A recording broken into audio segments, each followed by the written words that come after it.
This is Women Talking Mitzvot, brought to you by Deracheha and the Stella K. Abraham Migdal Oz Women's Beit Midrash as part of their commitment to bringing women's spiritual worlds into halachic discourse. This entire podcast series has been graciously sponsored by Sigal and Zach in honor of Women's Talmud Torah, Women's Halacha Study, and in merit of Am Yisrael. All of these episodes draw on the rich sources and discussions of women and mitzvot on Deracheha.org.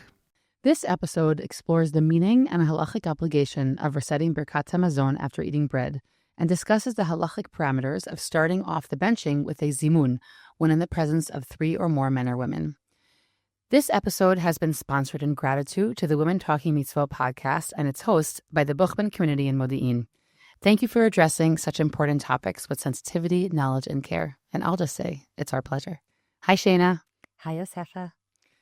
Today we're here to talk about Birkat ha-mazon, which is a great topic, I think, in my heart, because first of all, it's relevant to all of us, right? Mm-hmm. All us men and women, are saying Birkat ha-mazon in our daily lives. And there are some really specific dimensions to this that are directly relevant to women, and I think often come up in conversations about women's involvement in their mitzvah observance. Mm-hmm. So I'm happy to be talking about this topic today. And Birkat ha-mazon, just to make sure we're all on the same page, is the bracha that we recite after eating bread. On one hand, it's a really straightforward mitzvah. We eat bread, we say Birkat ha-mazon after. It's derived from the Torah verses in Sefer Dvarim in Perek Chet Pasuk Yud, in chapter 8 Pasuk 10. Achanta v'savata u'virachta et Hashem Elokecha al ha'aretz hatova asher natan lach. That you eat, and if you're full, then you also bless God. And from there we derive halachically that after a meal that includes bread, which is what is classically considered to be filling, so we also make a blessing and thank Hashem. Noticeably in the Pasuk, we're thanking Hashem for the land that gave us all of this good. So we're going to see how Eretz Yisrael really figures prominently in these brachot. And so this is a mitzvah, I like to say mitzvah we say with our mouth, meaning some mitzvot we do, but this is one of those that we recite. It's something that we use our mouth as our tool to fulfill the mitzvah. It doesn't cost. It doesn't have any, nice part. Yeah, it's a nice part of it. It doesn't have any sort of trappings or surroundings to it. I would say, as opposed to last week's conversation about makeup, which sort of focused on an object per se. And I think what's also really interesting about Birkat ha-mazon is that it's one of these mitzvot that has a serious social element to it. Meaning, I think often it's a mark of where people are holding in their conscientious observance, right? Of if people are makpid to say Birkat ha-mazon. And I think that on one hand, it sort of can be a marker of, where people are standing in their mitzvah observance. Sometimes it's seen as that. On the other hand, I think it's something that we know is easy to be lax about, meaning it's something that takes effort and more time after someone eats, and also something that communally in some spaces it's given more weight than others. Yeah. None of this reflects anything about the halachic element of it. We'll talk about that, but I think just socially, those pieces stick out for me. And one thing I'll just say, and then I really want to hear your thoughts about it in terms of the way Birkat ha-mazon meets us in our communities, is that something I think I say often about this piece of habit. Birkat ha-mazon is one of these mitzvot that I think that if we grew up kind of ingrained with it, then it's something that is just there and available. I think I mentioned this when we were speaking about washing hands, or there's certain things that to me, they're really successful when they're done as a habit, and they're really challenging to take them on. Again, I think some are harder than others. I really do think that. And Birkat ha-mazon, there's something about it that really is like an effort in something that seems kind of natural or intuitive, like eating a meal. And therefore, I think it's like a gift if we were able to have that, accessible to us, and it was something that was ingrained, and then it's, something that we'll just be able to keep doing, or be able to do it in a way that we know it by heart already. It's interesting the point that you're making, because it's true that Birkat ha-mazon doesn't cost anything in terms of money. You don't have to go out and buy that etrog or get the oil to light your Hanukkah candles. But it does take up time. It does take up space and time. And, in a world where people like to say things like time is money, so then it does require investment, and it does require giving it a certain amount of attention.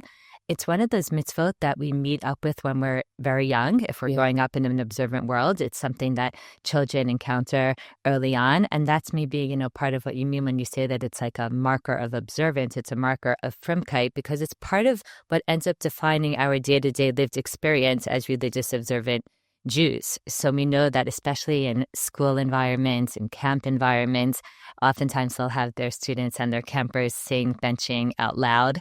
And at family meals, especially like more formal family meals, like if a family's sitting down for a Shabbat lunch and they have guests over, many times people will sing Birkat ha-mazon, or at least that first paragraph of Birkat ha-mazon, they'll sing it together, which takes time. Which, as I say, as an aside, I find it fascinating that that first paragraph of Birkat ha-mazon, Hazan et Olam, that one, has this tune that has somehow like succeeded in crossing lines in terms of like different segments of the Orthodox community and beyond the Orthodox community. Yeah. There's all different segments of our Jewish community that seem to sing that same tune. It's like one of those tunes that you're like, it must be around forever. Like, when is it from?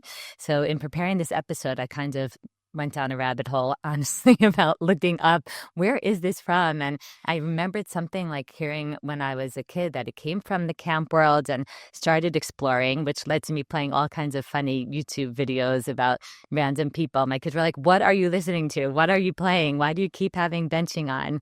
So it was an interesting experience.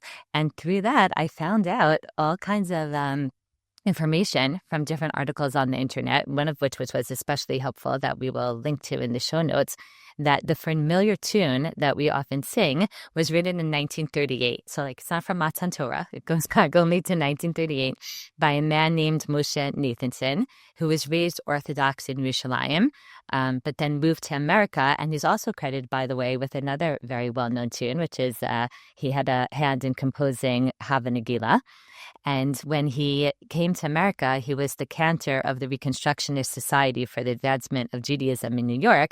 But in the summer, he worked as a music counselor in the first Hebrew-speaking sleepaway camp, which was called Camp Achva. Mm-hmm. Now, in camp, where, as both of us having spent time in sleepaway camp, you sit down, like the mealtime is a big part of like what you do during the day, and you sit down for meals. And oftentimes in camp, there's bread as a big filler. So a lot of people end up washing. And as the music director, he was inspired to think about how could we make this like more exciting and more interesting. And he wrote what he thought was a lively camper-friendly melody for the first paragraph of benching. And the campers ended up really getting into it. And ultimately, when the camp closed, this Camp Achva, so a lot of the cultural norms of the camp found their way into a new camp, which was one of the first modern Orthodox camps called Camp Masad in 1941. And then in 1947, when the conservative movement started Camp Ramah, many of the staffers came from Camp Masad, and they brought the benching with them. So basically, that explains the cross-denomination. That's how it ended up crossing into different denominations. And then because this fellow Moshe Nathanson also taught at Yeshiva Flatbush and Crown Heights Yeshiva, so he ended up bringing the tune also into the Yeshiva day school. So basically by the 1950s, it was like completely already all over the place. And I actually saw in that article that Rabbi Haskell Lookstein, who's well known from Ramaz and from KJ in New York City. So he speaks about how he learned the tune in Camp Masad. And he said it was like really great because all of a sudden you had all these children who knew all the words to Birkat ha-mazon by heart. On the other hand, he did comment, though, that in the process we lost the grandeur of Birkat ha-mazon, which I thought was interesting because meaning what he's saying is there's something fun and something great about knowing something, by heart. But when you're in camp and there's like banging on the table or there's the hand motions that we do, so sometimes you forget to think about the words. And certainly, if we're talking about English-speaking kids who the Hebrew isn't natural for them, I could understand, that that's the trade-off. And at the same time, like we want our kids, to know this. So I thought that was really fascinating. Totally. There's actually two things that came up. I'll address the last part first, which is that my kids who've never been in a sleepaway camp, but at some point we did teach them the hand motions for the last paragraph of, right, Yerut Hashem. Exactly. And so one time my daughter, I think she was like in fourth grade, and they were, I guess, saying Birkat ha-mazon in school, and she started doing the hand motions, and her teacher yelled at her, and she said, "You're making a mockery of the tefillah." And no, but I thought it was hilarious. She looked at her, she's like, "I don't know. We do this in my house. I don't know." So literally, an adult in his 40s just told me that he has this memory of like also being yelled at by his elementary school principal for doing the hand motions. The same kinds of so I think perspective. that's really funny. But I think that the story, which is fascinating in terms of like the way it's spread. But see, the thing is, Shane, is that there are a lot of trends that can happen in camp, but they don't spread into everyday life. But I think what that story shows is how much the Jewish world needed a way to bring this into the educational setting, and it wouldn't just be, so now say all those paragraphs, meaning it's really hard. It's very long. We'll talk about that. It's very long, and I think that so the way that it kind of spread like wildfire, there's lots of tunes out there. There's lots of songs. Now, do all things, cross borders like that? I don't think so. But I think it really spoke probably to a really real need. Mealtime is a thing. Mealtimes happen in schools. And it was a way to take a mitzvah that's hard in those settings and make it something that's experiential. So I think that that's like a really important piece. And I think it speaks to also some of the challenges of Birkat ha-mazon. One other thing I'll add in terms of, I guess, like my personal history with Birkat ha-mazon, and I'm sure that I'm not alone in this, is that in my home, benching was a thing we did on Shabbat. It was a Shabbat activity, just like shul was a thing we did on Shabbat. I imagine that was pretty mainstream for that era of, American Orthodoxy affiliated. And so I always knew how to bench. And we also, I think maybe when I was little, we said that out loud, but usually we said it to ourselves. Also, I was the youngest. So by the time you get to the youngest kid, those things usually peter out. But that was what to me was a thing you did on Shabbat, and I didn't really know more than that. And I would just say that, well, this is not at all, I think, what was going through my parents' mind. I think that they were just doing what they had done when they were little, and that made sense. I will say, as somebody who we have a home where benching is an everyday thing, right? Meaning whether bracha rishona, brachot we say before we eat, and brachot after, whether it's Birkat ha-mazon or al mechia or bein nefashot, is something that we always do. I will say that from a chinuch perspective, it's really hard to teach kids, because I think I've spent well over a decade reminding my children and saying to them, okay, don't forget the bench, and throwing them a bencher. And it's really hard. Like, in the end of the day, like there is an element of like the habit automated thing, but you do have to have a moment of consciousness, or you finish eating. Just like you can tell you become habits if you work to ingrain them. Exactly. And I just realized, I specifically with brachot, whether bracha rishona and achrona, and including benching, I find it really difficult. To me, it's just as hard as teaching your kids to put their plates in the sink. They're good people, but like there's something you have to take what is an automated pe'ula, an automated action, which is eating, and then switch to like a conscious moment. And I see how challenging that is, because I really am really consistent about reminding them. We came home very late from a wedding last night and found like the pot still filled with noodles and their dishes. Everything was out. It was like, and they're wonderful children. But yes, these habits, even if you talk about them all the time, like just making them part of your day-to-day life is and put up signs. We have signs, we have pictures. I mean, but it doesn't matter, because there's something in like this mental space that the person still has to decide to do it. It's not as automatic, I think, as we might think initially. It's not the same as the eating part. And I think that is an important piece to put out there. Okay. And you still nag them. Yeah, and I hate nagging. I don't like to be that parent, but I also know that it gets ingrained at a certain point, and I see which kid it has or hasn't been ingrained in yet. And so being nagging is annoying, but I think it's important. And I guess the question is, why do I think it's important? Meaning, why do I keep, nagging, or why do I keep at it, or why do I keep, focus on it? And I think that on one hand, on a simple halachic level, like saying Birkat ha-mazon after eating bread is a doraita obligation. Like it's up there on the chamurot, like meaning it's a serious mitzvah. And it's not something I'm willing to just like let go. And I think though, when it comes to all the other, whether bracha achrona for ala mechia for mizonot related foods, or bein nefashot for all shehakol related other foods, and brachot before we eat, for me, I still think it's really important to remind them, because for me, it also has this identity marker to it. Like I said earlier, like this marker of frumkeit also, as you had said, like I think that it's also, meaning I think it's halachically important, but I think that it's also a really big consciousness molder. Mm-hmm. And it's Meaning a marker for themselves. for Not themselves. for other people. Yes. For No, them. no, no. For themselves, not for other people. I don't think most people aren't noticing if someone's mumbling something nothing to do with other people. I think that it's a really big personal molder in being in Ovedet Hashem, in being committed, bringing God into these small acts. In theory, ideally, it creates a gratitude mindset if we really are conscious about what we're doing and not just mumbling the words, but I'll even just take mumbling the words if that's what I'm going to get. And I think that it's something, yes, sometimes like dress, again, not for the outside, but for the person. I think that it affects you.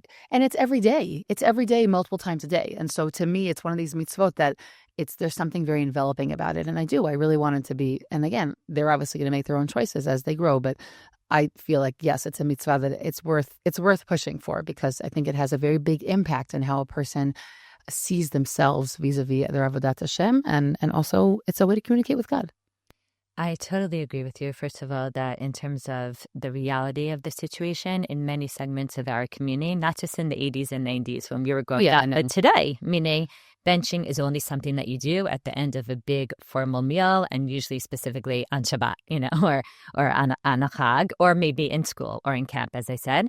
I'll speak about it for a minute from the other side, because I grew up in a home where my parents did raise us to say Birkat ha-mazon after any meal that included bread, also during the week, and they would hand us, the bencher, the birkon, and we would do our best to say it to ourselves. Like, we wouldn't sing it out loud during the week, but as a little girl, I remember that challenge of navigating being at friends' houses where washing and benching was not a given, and feeling this responsibility of I know that I'm supposed to wash and bench, but I didn't want to be too conspicuous about it, both because I didn't want to be the for me, who was weird and different, and also because I didn't want to be holier than thou and make people feel bad that they weren't doing something. So it took time, as I got older and got more comfortable owning my identity and finding sensitive ways to do what I thought was right. But when I was little, there was a lot of sneaking into the bathroom to wash, or mumbling quickly under my breath. And as I was thinking about this, wow, it all came back to me, the birthday parties and the lunches and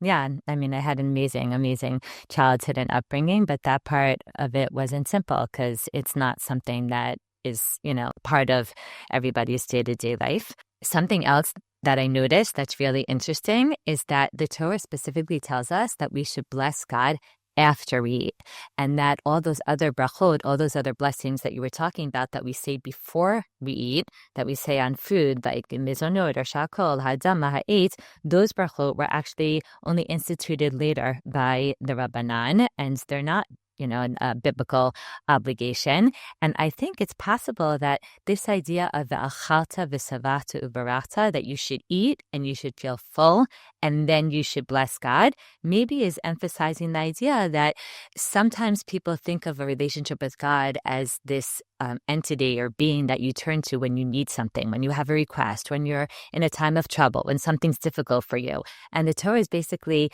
coming and telling us that the only real bracha that is instituted here on a Deracheha, on a biblical level, is actually from a place of gratitude, from a place of satisfaction, from a place of being able, even when we are feeling like life is good and I'm full, that also then we're able to turn to God, which I think is very significant and ties into the idea of gratitude that you touched on a little bit. And also, I think another element here that is very, noteworthy is that basically what we're doing by benching is that we're taking a regular mundane meal and we're turning it into some kind of religious act, which ties into also other concepts that we raised when we spoke about Kiddush and other things, like taking something that's neutral, something that's very physical, perhaps even something that maybe someone would say is base or animalistic or is part of what it means to be human and not godly, the fact that we have to eat in order to survive.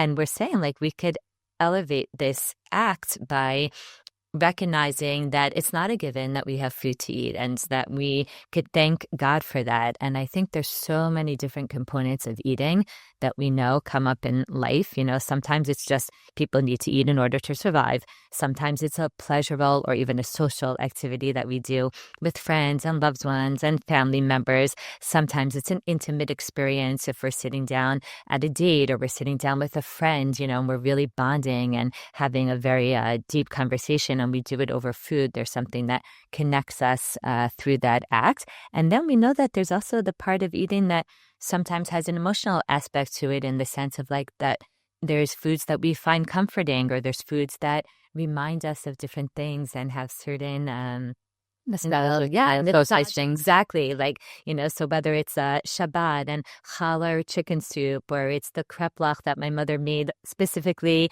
for the meal on Erev Yom Kippur, or the stuffed cabbage on Sukkot that we had, or in our family, since my sister was little, like in kindergarten, she came home with this like hot pretzel recipe that my mother started making after every fast to break our fast on. And to this day, like I brought into, so like those pretzels for my kids, like symbolize the end of a fast day. And there's all these associations that people have with food. And in addition to that, if we could associate with food the fact that God, cares about us, and he's with us, and he gives to us, and he has a presence in our life, and we, are able to acknowledge that and be grateful for that, I think that is something very, very special. And then like that tune of like singing together in that joyful way, I think could enhance, that feeling if we're already tapped into that gratitude element. I think also if you take the logic you just said right now about v'achalta v'savata, that it's, when you're full and things are good, you thank God. I think that the wisdom of the other enactments of Chazal to make brachot when it's not necessarily, again, in theory, because they're looking at bread as being the big filler, but you also thank HaKadosh Baruch Hu when things are partial, right? Or when it's a partial meal, or I think that like those... That's great. I think that there's a really important piece that they probably saw a need to fill in, right? Meaning, this persimmon is unbelievable, so why wouldn't I, say something before and then also say something after to God? I don't know, sometimes Christian things come up for me, but I just want to say one thing, right? We grew up and we saw movies of people who would say grace before meals, right? And its translation in a lot of the Birkonim is grace after meals, right? Okay, because it's really working off of that same language. Grace is a completely Christian word. It's not a well used English word for Jewish practice. But I always I remember thinking that there was like something very powerful about, we also all make brachot, but the together piece. Like in the movies, okay, so they all stay for a moment, they put their hands together, and they all have kavanah together at the same time. And I'm not saying I'm doing that practice, but I really like the Birkat ha-mazon, or even B'nai Nefashot that we say out loud, or Al Micha we say out loud in my house, because it's also the thanking and it's also together. Yeah. Because usually it's like, you'll make your bracha because you're eating your food and I'll make my bracha. But at the end, we all say it together. And I think that just like it always kind of caught me, like in the movie part, like the Christian household with their grace before meals, because I think the together piece. The only time we really do that is Kiddush and Chotzi. Exactly. And we do. Right. And I think that there's something powerful about it. Like it's just the act of being together in that moment. And so I like that, at least in our home, we try to say those brachot together afterward, because I think it's just a nice option to be able to like share that moment of gratitude together. Okay, so I want us to really get into sort of how Birkat ha-mazon took form, right? How it became, how it developed, and how we have what we have today. And I guess it's just a little intro sentence to looking at the different parts, is that it is long, Shayna. And I just want to recognize that, people sometimes think like, oh, I think it's long. Yeah. And it's a challenge. But in our busy lives, it's long. It's long. And like, it could be a challenge. And I really recognize that. And and kids in Gan, they're learning how to say Birkat ha-mazon. So at least I could say in Israel. So they say the first bracha, and then they skip to Uvenei Yerushalayim, and then they say Oseh Shalom, and then they have a really sweet little tefillah they say at the end of thanking their parents for making them their food. It's nice.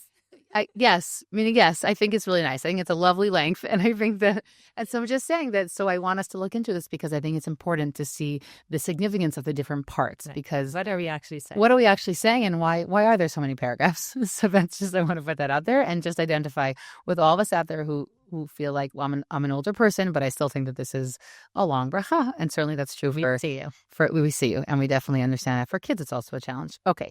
So how did we get from v'achalta v'savata u'verachta to what we actually have today? And so we actually have two kind of origin stories in the Gemara.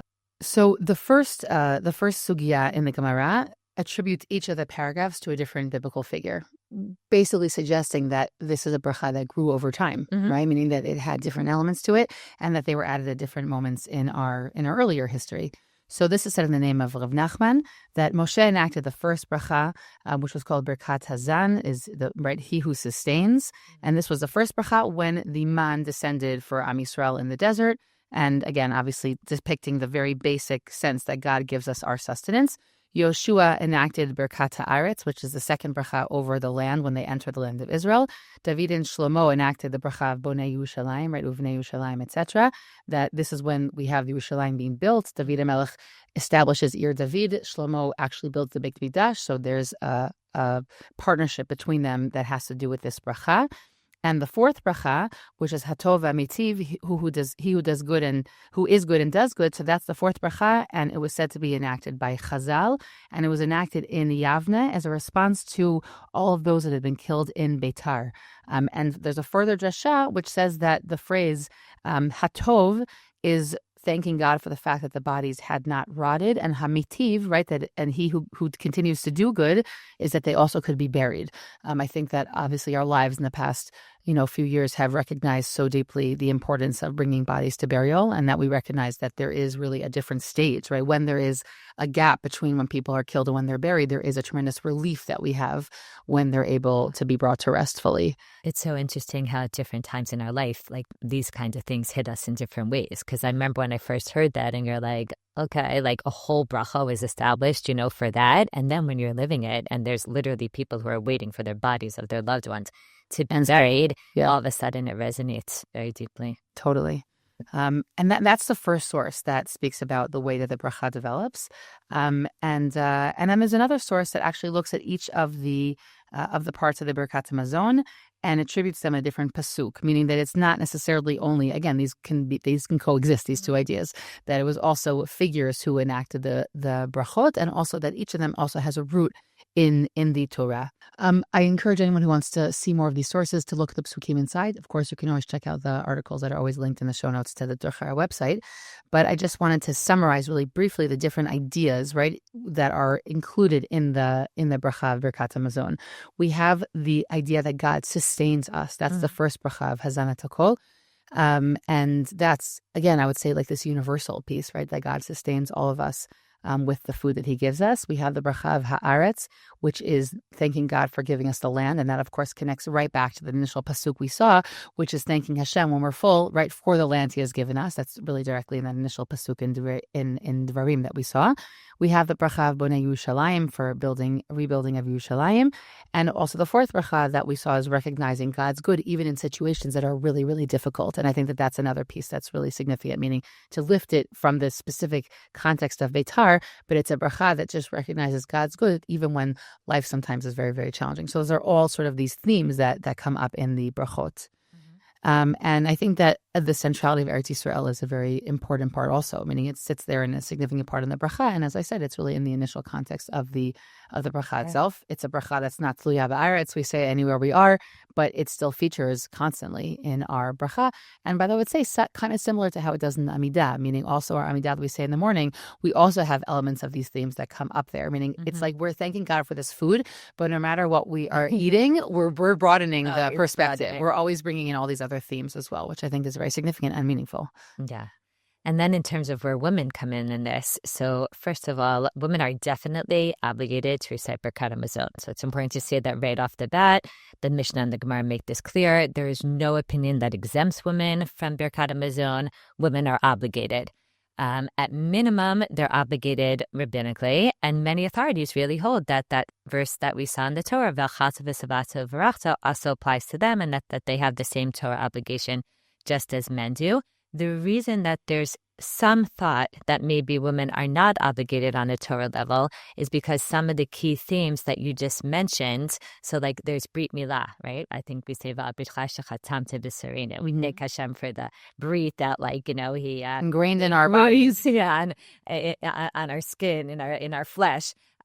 So that's obviously not a mitzvah that applies directly to women. And then there's also talk about the mitzvah of Talmud Torah that women are maybe formally exempt from on like a pure level of Talmud Torah. We know that also that gift of Eretz Yisrael, the initial distribution in terms of the nachalot and the different portions. Women weren't given their own portion of the land until the notes Tzlafchad come and they, talk about how that should be relevant to them. Some authorities argue, therefore, that it can't be that women are obligated to say a text if the text includes parts that don't really directly apply to them. And there are poskim like the Ramah who even rule that women should not recite those lines when they are saying the text. The Mishnah Berurah, however, says that it's a common custom for women to say these lines. And I think that's what we see, that indeed, the common accepted practice in many of our communities is that women do mention this because even if it's not directly relevant to them, it's relevant to us as part of a broad community. Yeah. The same way that sometimes when we're not obligated in a mitzvah, we'll still say, Asher Kedishanu b'mitzvotav v'tzivanu, that Hashem commanded us, meaning commanded us as a nation. So the Shulchan Aruch rules at the end of the day that women are obligated to bench, but he leaves this issue of the level of their obligation, whether it's biblical or rabbinic, unresolved. What I think this means, though, is that still women should understand that we're full participants in this mitzvah. We're not guests who are opting in voluntarily. This is not like those mitzvot as man grama, the time-bound mitzvah where women we know do not have an obligation to do them, but they could decide to. Here, we're considered full participants, and I think we should take that obligation very seriously. I think that a few other points that also come up for me in terms of just like the act of benching. So one is that it really formalizes the meal to a certain degree, definitely. And like you said that before on a Shabbat or everyone's benching together. And of course, Zimmun will play into this and we'll get to that. We'll get to that very soon. This idea of opening the benching with like a specific opening that everyone engages with. But I think that there are also a few pieces here that I just want to add like as like a modern iteration of how this meets us. First of all, I think that if we're going to be mindful about trying to say Birkat ha-mazon and be conscious about the mitzvah, I think there's also an element in general about like being conscious about like how we're eating, even to the fact of like if my child is gonna start saying Birkat ha-mazon and they're kind of like standing up on the side of the room, like no, you need to come sit down and say Birkat ha-mazon. Also, they have to be able to see the place that we're in, but you should do it formally. And I think it also comes to not on the run. Not on the run. It also has to do with how we eat. Like very often we eat on the run, and eating on the run is not a good thing. Like most of us should, in our hearts and minds and bodies, we need to take 5 minutes to have an actual meal if we're talking about during the week, or more than that, of course. So I think that it also gives us an opportunity to kind of reflect upon, like, how does our meal look? Meaning, am I in that big of a rush that I like have, that it's so, I'm saying this to myself, Yosefa, I'm not giving anybody else a rebuke. Like, is it so hard for me? It is, by the way. Is it so hard for me to take 7 minutes out so that like I'm eating for 6 and I'm saying Birkat ha-mazon for 1? And that, like, why is that so hard for me? Like, what does my life look like that like I can't manage to like, eat something normally? I really think about that because in general, how I fit in meals is something that I find to be a challenge. I can easily like just kind of ignore them for a long time because I'm just busy doing something. I just feel like are we able to just be? Because sometimes even when we're eating, we need to have our phone in front of us. We need to be reading. We need to, it's like, could just eat and be and either talk to the people that we're with or just take it as a time to reflect for a moment. Yeah. Not simple. No, it's not. It's not simple at all. I think that also two things that are interesting here. One is that there is a lot of like washing, benching. I almost want to say like fears. Yeah. They're like avoidance. What we just said. Exactly. So a lot of people will like not eat bread on purpose or but right. They don't have to bench. They don't have to bench or they like the whole washing piece. And it just feels like it's difficult for people. And so there's a lot of times people will like avoid it for that reason. And another thing I just want to say is that there are a lot of people out there who don't eat gluten or who aren't eating bread because of weight, diet, whatever, regiment concerns they have. And so it's, and this is something that I've thought about a lot over the years, but it really shifts things. By the way, a big piece where it comes up, let's say, is on Sukkot. Like I could easily go almost all of Sukkot except the Chag and not wash for bread. And I remember learning, Rav Melamed writes in his book that you could still say Alei Sukkah if you're having a meal, even doesn't have bread. And I remember I was very relieved to hear that because I didn't like that what my meal isn't kavua. Of course, this is my meal. This is how my meal looks, just doesn't include that bread. And so that piece is also interesting because it means that a lot of people, again, whether because of a dietary issue or out of choice, are not necessarily washing for beds. They're not saying Birkat ha-mazon. And in that case, I would want to say that we can apply the same things we've said now to the bracha achrona, meaning saying al michya and brei nefashot, those two brachot achronot, I think are also could fill a related role in terms of that opportunity to tap into like being and being present. And you could still take out a bencher, you know what I'm saying, and focus on the words. I think that it's also really, it's an equal opportunity in my eyes. Mm-hmm.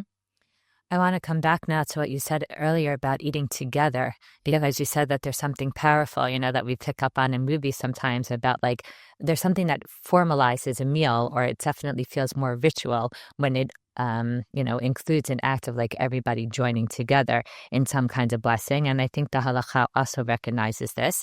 The Mishnah tells us that when you sit down for a meal with 3 or more people who are eating together, and at least 2 of the 3 have had bread, then we don't just bench separately anymore. It's not like each person is just on their own, but there's actually an obligation to pause and take a moment and formally invite one another into a shared act of blessing that we refer to as Zimmun. Now, we spoke a little bit before about how Birkat ha-mazon is centered around gratitude, and that gratitude idea, which has come up in several episodes of ours, it's very, very deep for us as Jews, meaning as Jews, we're called Yehudim, and Yehudim comes from the name Yehuda, which was the name that Leah gave to her 4th son, and it comes from the Hebrew word lehodot, the verb of to thank and to acknowledge. And when Yehuda was born, Leah said, "Hapam oded Hashem," that this time I'm going to give thanks. And in that way, she really like embedded that word of gratitude into the name of her son. And over time, the people who came from that tribe and then formed the kingdom of Judah, and they carried that name forward until Yehudi just became the word, for a Jew.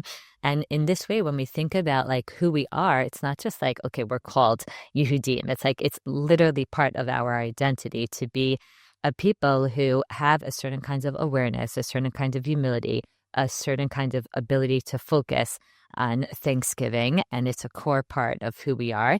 And therefore, there's a lot of practices that we see, in our lives as Jews that definitely come back to this idea. And when we're benching, we see that there's a sense that it's even deeper when it's shared, that there's something that deepens that experience of gratitude when we do it together with other people, that perhaps the Gemara seems to be saying that there's something spiritually different when we turn to the people that we're with and we say, Rabotai or Chavirotai Nivarech, let us come, let us bless together. Maybe because it makes it more like public, maybe because it's more formal, maybe because we're then like accountable as a group in some way. But definitely there's this sense that when we praise God as a group, we're magnifying our acknowledgement of him, and that we're really like taking the Birkat ha-mazon that each of us would have done separately and privately, and we're making it a communal ritual, which, by the way, originally, ideally, the mizamin, the person who led, used to recite all of Birkat ha-mazon out loud for all of the participants, which is not as much done today. Sometimes you'll see in Ashkenazi communities. Yeah, then I say that, and sometimes you'll see someone do that for like al ha-michya. You don't see it done as much in the Ashkenazi world when it comes to benching. But recently I was at an event where one person benched and everyone else like just really concentrated. I think it was a community where they really followed the practices of the Grav, the Vilna Gaon, and it was interesting to see that like all of a sudden I noticed, hey, I'm the only one. Like I didn't realize that everyone else is just listening, because it's not what we see done a lot. Now, when it comes to this idea of Zimmun, the Gemara in Brachot explicitly states that all are obligated in Zimmun, and that a group of women eating together also recite their own Zimmun, which I think a lot of people are going to find surprising, because there's this sense, sometimes there's this impression that women today making a zimmun is some kinds of modern day, It's like innovation, feminine practice. And it's not the case, meaning the practice of women's zimmun is explicit in the sources. And some even interpret the Gemara to mean that women are obligated, that they are obligated to make a women's zimmun if they ate together in a group of 3 or more women. And I'll tell you, again, in communities, even Haredi communities that are very allegiant to the psakim of the Gra. Since the Gra, the Vilna Gaon, was one of the big poskim who believe that women are obligated, like it's just a given that the women in those communities, when it's three of them, they'll bench together even on a coast, like even with a cup of wine.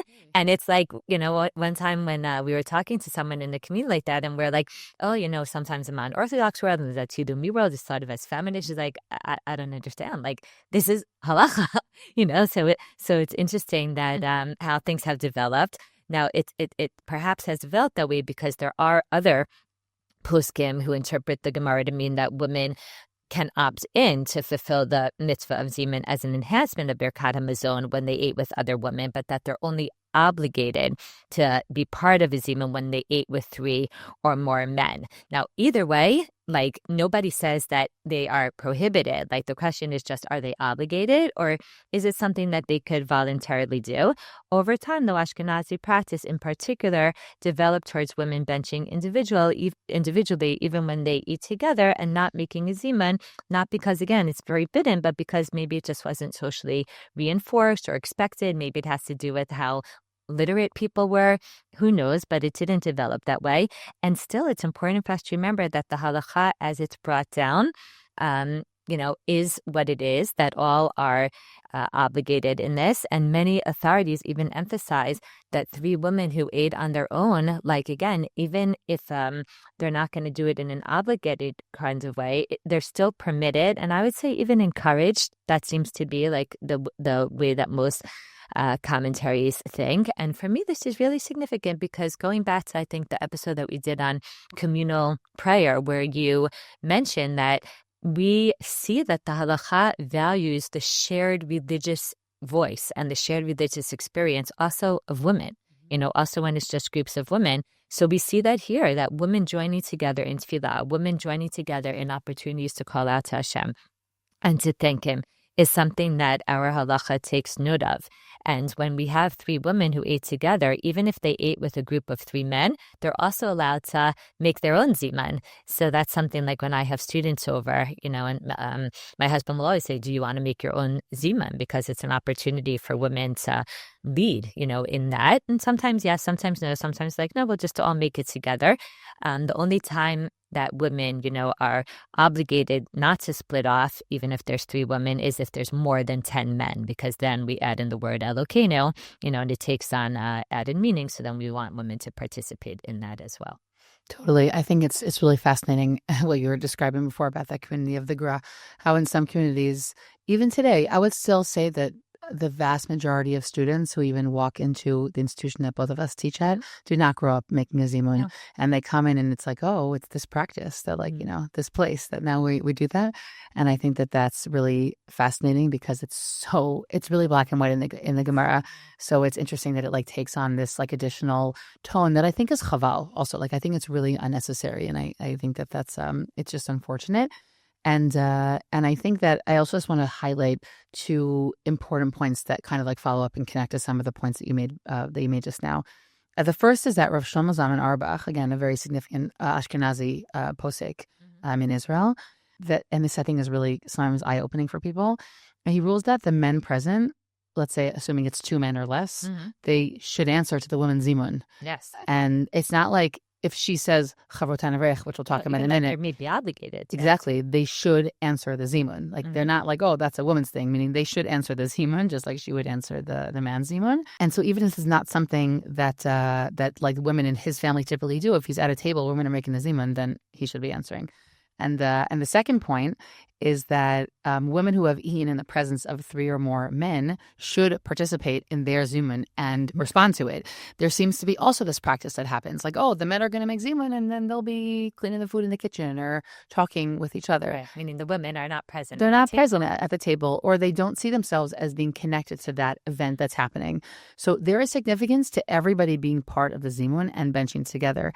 Again, whether or not the women are leading it and there's, those one or two men that are there, or there's there's a men's Zimmun and the women are at the table, like everybody should be present at the table when the Zimmun happens. That's such a huge point, and so not the culture right now in our communities. Like Zimmun has been thought of, I think, as a male thing, and like the women will answer if they're sitting there, but they don't realize that they're actually obligated to be there and to partake in that. And I also want to say, in connection with what you just said before, if 3 or more women that were over bat mitzvah missed that event, then they should make their own Zimmun, right? They should sit down and make their own Zimmun as well.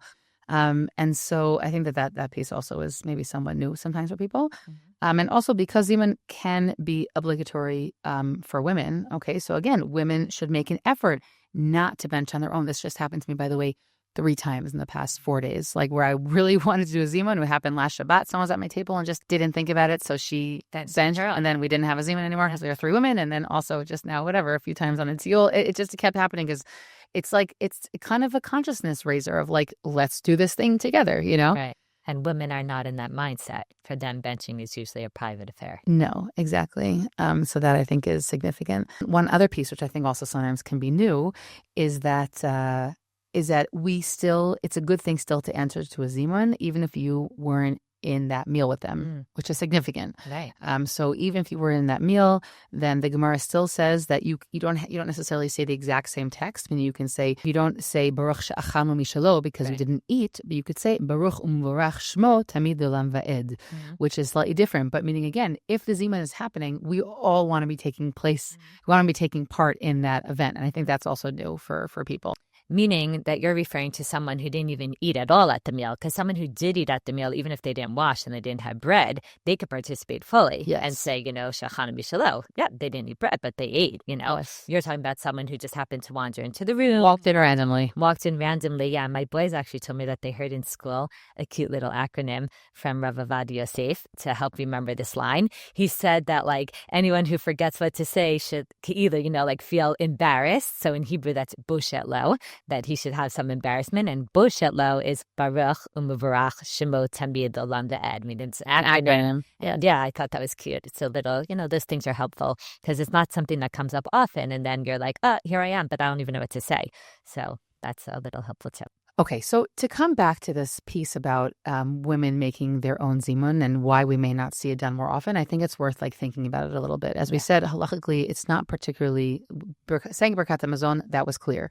Women making their own Zimmun, that even if we don't follow the opinion that women's Zimmun is obligatory, it still remains a very, very clear halachic option and definitely something that's good to embrace. Right? Meaning there's nothing that's preventing us from embracing it. And I will say that from no opinion that looks down on it. No. But we do know that within the Ashkenazi world, from Balei Tosafot to the Aruch HaShulchan, which is already in modernity, that it was kind of uncommon for women to say it. So we know that it didn't have mazal in that same way throughout many centuries for women.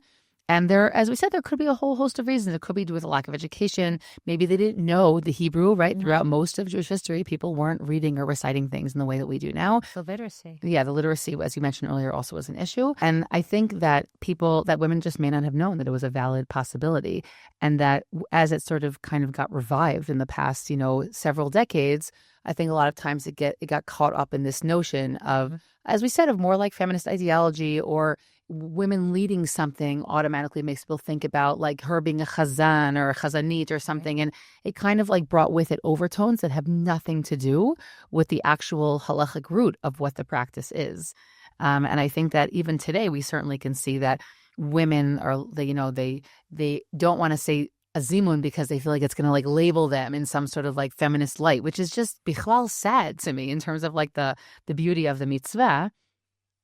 And I think the other side of this is that it is important also to honor people's customs, like to force Zimmun and to make someone feel uncomfortable. Like that's also not something practice. Our mothers or grandmothers did, and there are communities that don't do it. So we could respect that, but we at least want them to understand kind of the background of this, and not to look down on people who do it and think that it's something not halachic or not acceptable. And also, I do think, Shana, that educationally it should be taught to young women when they're young, like just like you teach young women that we say Birkat ha-mazon and we say these brachot. It should be more encouraged, not as a now I'm 18 or went to a seminary, now I do this thing or don't do this thing, and then I make up a name for it called a mizumenet, which is a fake name.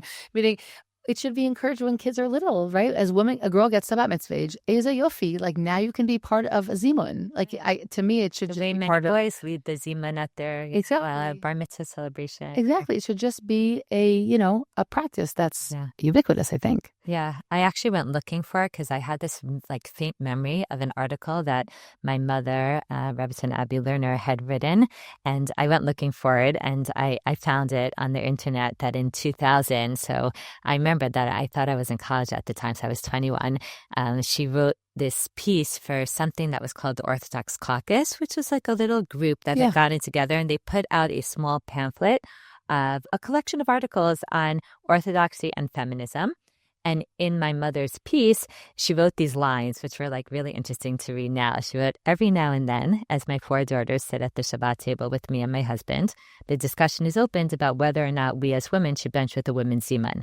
This practice was viewed quite favorably by the Vilna Gaon and was endorsed by such gedolim as Rav Shlomo Zalman Auerbach.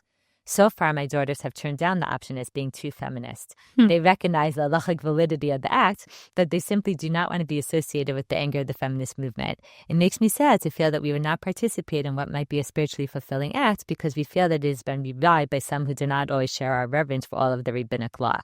That was really fascinating because, like, in terms of where things are now, it's changed so much. Yeah, it hasn't changed so much, and we're more than 25 years later. And also, I was like, wait, there was a time where, like, my mother was, like, the progressive one that was maybe, pushing for this, and we, the daughters, were like, no, we don't want to do it. We don't feel comfortable. It's weird or whatever. So, no, I think pretty soon after that, and maybe after she wrote that, maybe we discussed it more, but I that was in 2000, and I remember, like, I got married in 2002, and we were already, like, doing Zimmun, because I remember when my husband entered the family, it was, like, baror, that, like, just like my father enters. Maybe the article changed your life, Shanna. Maybe. But I think maybe also there was an understanding that perhaps the best way to deal with discomfort is by making it more mainstream. Like, again, we're not talking about an action here that has any kind of like halachic issue or halachic problem. So maybe like if we understand that and we leaned into it and we say that this is halachic and we start doing it, so then maybe it will become more normal. And I think we do see that that is true in certain circles, that it has become more standard. And at the same time, as you said, not so much has changed. There's still a lot of hesitation. There's a lot of awkwardness. There's discomfort. And especially if you're at a meal where there are 2 men, or one, and there's 3 women, but you're like, are they going to want to answer? Are they not? And then you're not sure. Like sometimes at those meals, like I don't want to be a source of discomfort for people, so I'll just elect not to, not to start it. Which is which is sad. I'll forego the Zimmun because I don't want to create tension. Because of that lingering feeling that somehow maybe this isn't from. And I think maybe part of what we wanted to do here is just really like put the facts out there on the table so that we know that sometimes those decisions are not necessarily coming from a halachic place. They're coming more from these social like anxieties and tensions that people feel. And women hopefully will feel more comfortable answering a Zimmun, even if they don't want to be the ones to lead it. Yeah. I think another piece that also makes Zimmun sometimes feel complex for women is we're not actually sure what to say because there's an issue in terms of the wording, right? So let's just make that point clear, which is, first of all, the actual Zimmun, that statement really only starts with Nevarech she'achanu mishalo. All the parts that come before are not part of the halachic element of the Zimmun. They're Rabbatai Nevarech. And why is that significant? Because that is something that can be changed, meaning it's not part of it. And therefore, you're saying it's not a set established text. It's not a set established text. And so that part can get shifted. So for example, some people say Birshut, right? Or they'll add something at the beginning, and there's not like uniformity about that. And that's fine. And so when we say for women, so first of all, I think it's important to recognize, and this is something I'm taking from the really wonderful Sarah Rudolph, where it's written on the Deracheha website, where she says that, very often in the benchers, in the Birkonim, there isn't a parallel text, right? Many times younger boys are learning to say Zimmun, so they really read the text inside because they're remembering the words. Not everyone remembers it immediately by heart, but it doesn't have a parallel. And so there isn't chavrotai, which is essentially, my female co-patriots, or however you want to translate it. It doesn't say it in the Birkon. So that also is what it makes it. It makes it continue to feel like, I don't know, going against practice to a certain degree. I will say that for Sephardi women, it's actually much simpler because the text is different, and it just says Birshutchem, and they can just say Birshutchen, Okay, so it's using the same word just to feminize the word itself. And so when it comes to women, as we said in the Ashkenazi text, it says Rabotai Nevarech, which can be looked at just like a general politeness. There's nothing wrong. A woman could say it if she wants to. There's nothing wrong with saying it, but she could also shift it. So two pieces. One is that a woman who's leading a Zimmun could also say Charotai Nevarech, okay, if she wants to shift it to only address the women that are with her. One other piece that has to do with women, but not about women leading Zimmun, is the idea that often when we say Bershut, we say, Balabait or Balatabait, right? A man who's leading a Zimmun will ask permission from those sitting there. Now, that's also, you see a difference. You see people who will only address like the man, or they also will address the woman. I just want to say that when people grow up in a setting or they're exposed to settings where only the men at the table are acknowledged, when again, there's no halachic significance to those words themselves because they come before the Nivarech Shachanu Mishalo, that I think also it sort of enforces this idea that the women are not part of that setting. I think that it is ra'ui, it is mat'im when someone says, Bershut Balabait and Balatabayit, right? And they recognize the both the man and the woman, if that's the household. Of course, they're in. As a gesture. Again, obviously different tables have different people leading them, and then also that there's a shift there. The people that don't do it, by the way, I think it's because it's like if the Zimmun is being formed by the three men, so they're asking reshut of the other men that they're leading and not them, know. So that's why they're like, oh, well, it doesn't necessarily make sense that you have to mention the woman. But as a gesture, in terms of that we're all part of this meal, I think that is something that is significant and affects the feeling of the meal of like that we're all here together. Yeah. I also just want to mention that there's this Zimmun card that you can print on the Deracheha website, which has different liturgical options of how you can go about sort of figuring out what feels comfortable for you when it comes to making a Zimmun as a woman. And you can stick it in a Birkat or stick it in your pocket if you want to. And it could be a nice resource also to have. We have a couple of those in my house. And my husband, who teaches the parak in Masachet Brachot, he teaches this parak of Zimmun to young women in Midrashah for the year. So he always likes to tell them about that because a big element is the confidence part of it. Like, people don't want to do it if they don't feel comfortable and they don't know what they're saying. So it is also interesting to see how just like printers really affect our Jewish culture also, like the way that they, and we mentioned that with the bracha of also Shelo Asani Isha and Shasani Kirsono, how presented, how Sidurim presented is impactful. Makes a real impact in our communities. One other question that I also just want to raise here and put on the table is the possibility of men and women creating a mixed Zimmun together. Meaning one woman and two men, or one man and two women, can they combine together to form the Zimmun of three? The Mishnah seems to prohibit it. There is an opinion, Rav Yehuda HaKohen, who allows it, but his view has been widely rejected. And there's basically three reasons why poskim generally seem not to be in favor of a mixed Zimmun for men and women together. The first is that they think that those who are forming a Zimmun should really be reciting an identical text or have the same level of obligation in Birkat ha-mazon. And since we said both of those are questionable, if men and women are both obligated to recite, and if they should say the same exact text, so it could be that that's why they don't think that the Zimmun should be made together. The second is that the halacha may not recognize men and women eating together as having the same kinds of kfiyut, like the same kinds of halachic established status that's needed in order to create a joint ritual. So that's more of like a technical reason. And lastly, it could be that women mixing with men to create a Zimmun may be considered to be improper. So even though someone may say, well, how is that different than women answering a men's Zimmun or men answering a women's Zimmun? There's a difference we see in the halacha between women and men participating in the same ritual as a meal, or men and women together, like creating something, which we see that most authorities are not allowing here.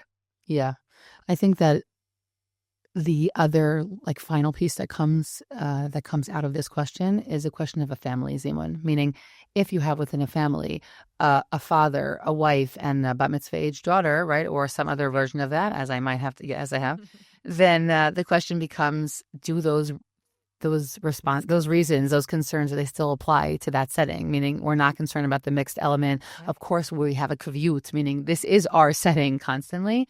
And so that question comes up as well. And I'll also even say, like, if a Zimmun is representative of like an eating fellowship, like to me, there is I'm saying there is no greater eating fellowship than that setting, than your family setting. And so I will say that the majority of Rishonim and Achronim don't either don't allow it or just discourage it. Again, they all, bring in those different reasons with different degrees of severity. Rav Shlomo Zalman Auerbach, we've also mentioned, he also did not approve of that. And Rav Digi, the Rosh Yeshiva of Yeshivat Har Etzion, we've also mentioned him previously in some of our episodes. He says that it is okay, meaning there's no issue of propriety, and the family is a chavura. It is this fellowship in that official way. But we also should be aware of the sensitivities around it. And, that's not something that is necessarily so accepted in the broader community, and that we should that also is significant to take into consideration those elements of comfort and what people consider to be proper. I will just say personally, since we did already mention that is something that comes up, which is that I actually brought this up in my home last year. My daughter was already bat mitzvah for a few months, and it was something that kind of bothered me, to be honest. And I brought it up, and I was speaking to my husband about it, and he said, I guess you could decide, meaning we could do it, we could not do it. And we did it twice. But there's like this internal kvetch you have when you know you're doing something that people don't really do so much. And even though I feel like my motivation, I don't like even the question of what are your motivations. We make a Zimmun because we eat together and this is our family. And what bigger fellowship is there than this? But there's something awkward, internally, about doing something that isn't necessarily done so much, and that if someone would walk in on you, they'd be like, huh, that's interesting. Now, that's true about so many things we do in our lives, so I'm not sure if it matters. But so we did it twice, and we haven't made it an official part of our life. But I think also because my husband said to me, I want you to look into the sources of it more, because I want us to think about this more before. And so it's something that's still a question and a work in progress. We'll see what we decide to do. But I'll also just say, which is that when it comes to saying a Zimmun, I kind of have a policy, which is that when there are 3 women, I don't really ask. I don't ask people, are you comfortable with it? Just lead it. I just lead it. Meaning I don't ask them to lead it, but I want in this reality that this is what we do. So I don't, I know, of course, that sometimes people will be like, oh, they do that here, or that's awkward. But I kind of purposefully ignore it. Again, not because I want people to feel uncomfortable, because I want this to be a normative thing. In your home, it's just in my home, this is what we do. So I just lead it. I don't ask anybody to lead it, but I don't ask their permission. And I'm saying that here because I think that a lot of times people, they struggle with that piece. I want to say Zimmun, or we usually say Zimmun, but we have these guests over and we don't know, or what will they think? And I'm not starting to poll people. Most people haven't looked into the halachic element of it either. So if I know that it's fine and this is my home, then I'm going to start it. And then everybody will answer. It'll be what it'll be. It never leads to a discussion. I don't have a discussion. No one ever has walked out on you. No one's walked out. Yeah. So we also don't do this in our home. The family Zimmun. Yeah, the family Zimmun. I think, first of all, it was only a issue for 2 years because I have 4 boys and a daughter. And once my son came bar mitzvah, my oldest, so then, there were a couple of years where it was just him and my husband and me where it was relevant. But then, I don't know, it just didn't come up. And then my other son became bar mitzvah, and very quickly we had a Zimmun. And then for a very long time, every single meal as a family had a Zimmun because of my sons. But actually lately it's resurfaced because my 3 oldest boys are all in yeshiva. And all of a sudden we have many meals that it's just Judah and me and my younger son and daughter. So even though we're 4 people and 4 adults who are over the age of bar and bat mitzvah, all of a sudden we don't have a Zimmun. Now, I can't say that my kids seem to mind too much. They're like, oh, no Zimmun. We don't have to stay until the end of the meal, It kind of all of a sudden is an excuse for them to binge when they want and say, oh, I'm going to the couch or I'm going to sleep. So I'm like, wait, what happens? What happened to the Zimmun? So we were actually recently discussing it. And it's, again, not something that we do, also because of that understanding that there's a majority of opinions who discourage it. I really love this topic. Yeah. Saying that truly. It's not as much as a provocative or whatever, but I think the undercurrents of this, exactly, it's a day-to-day mitzvah, and the undercurrents of what fuels the different practices, especially when it comes to Zimmun specifically, is, I think, interesting and speaks to where people hold within the Jewish world. And while maybe that doesn't have halachic basis in the same way, meaning it maybe should be simple halachically, but I think that a lot of these pieces about, how people feel about women's involvement in all different kinds of things ends up making its way kind of mysteriously, but ends up making its way into this practice. And I think that these questions and where we stand in relation to them are really significant.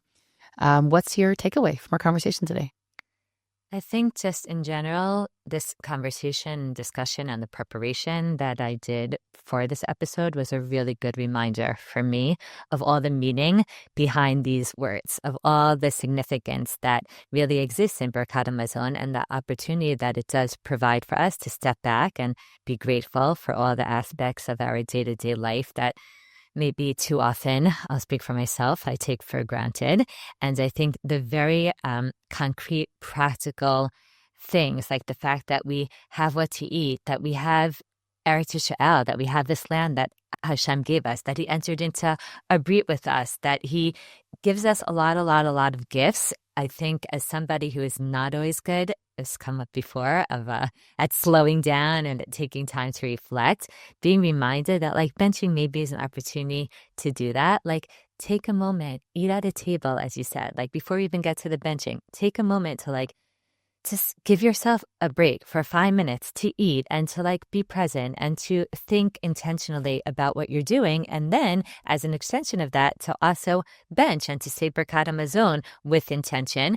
When you grow up saying brachot and being raised to bench, so the benefit, as you said, is that's more easily part of your routine. Like it's rare that I'll forget to bench. It happens, but like it's, usually I'll remember to bench, but do those words have meaning? Do I think about them? Do they actually like hit me in a real kind of way? Or am I like mumbling some words? Jews are very good at like mumbling words.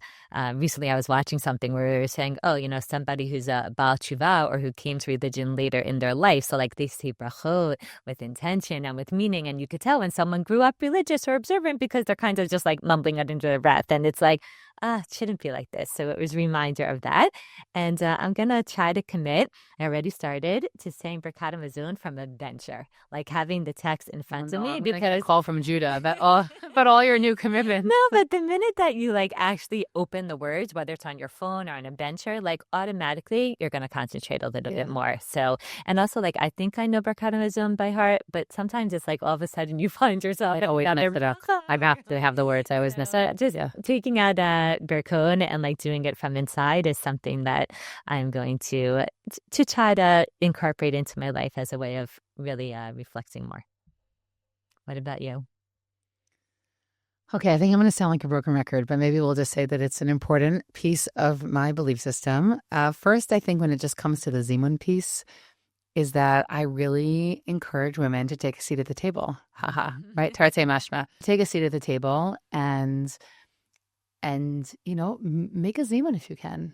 Especially those who are closeted. I want to make a Zimmun, women listening, but I feel uncomfortable, or I'm going to make people are going to think I'm weird or whatever it is. Like, I just want to just own it. Do you know what I'm saying? Like, we have very clear Shabbat rituals. On Friday night, we do a specific like chidon, like questions for the parsha.